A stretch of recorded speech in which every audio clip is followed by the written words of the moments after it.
I will never forget my first DMT trip because I was such a case going into it. I mean, if you had known me when I was 19 years old, I was into Jean-Paul Sartre, Alfred Camus, Marxism, Freud.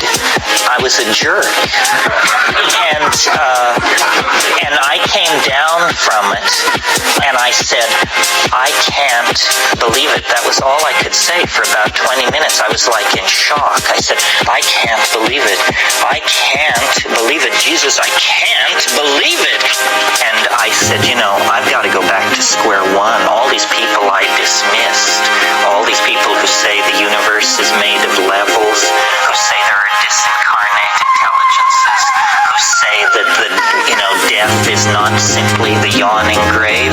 I had dismissed all those people as crybabies and sob sisters, and I said, no, the point of view that I previously dismissed is apparently what's actually happening.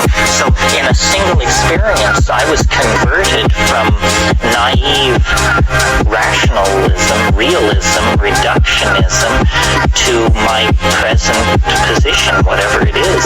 Really, all I've done is worked out the implications of the personal implications for me of the DMT flash, and I've also tried to create linguistic models of it. So the worth of it is that it shows you beyond a shadow of a doubt that the world is made of magic. That's what the world is made of.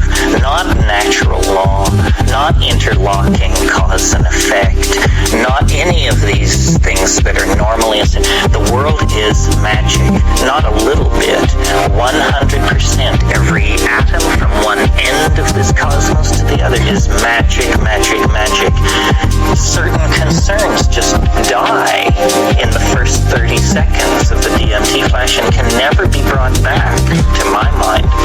I felt in danger of dying from astonishment when I did it, and I do every time I do it. I mean, I don't know how they keep the lid on this stuff. I mean, I think that this is the secret that wants to be told.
DMT, they would be fully riveted on the modalities of what was about to happen.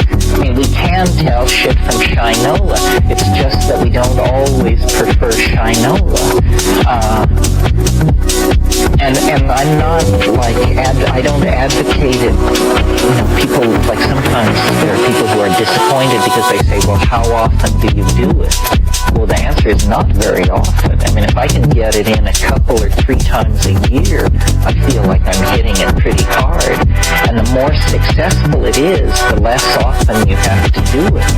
I mean, I know people who say DMT is their most favorite drug, and when you say, well, when was the last time you did it? They say, well, 1967. It only lasted 4 minutes. they're still processing it. And they are still processing it. They're not just whistling Dixie. I mean, it is, to my mind, just the most... Well, I mentioned this earlier, the question, how do they keep the lid on this stuff? And I suppose here I'm preaching to the converted, because many people last night said they had an interest in this kind of thing. But they don't keep the lid on sexuality. No society has ever had it so under control that people didn't have sex. I mean, they may have had sex under weird conditions and under, ritual strictures and this and that.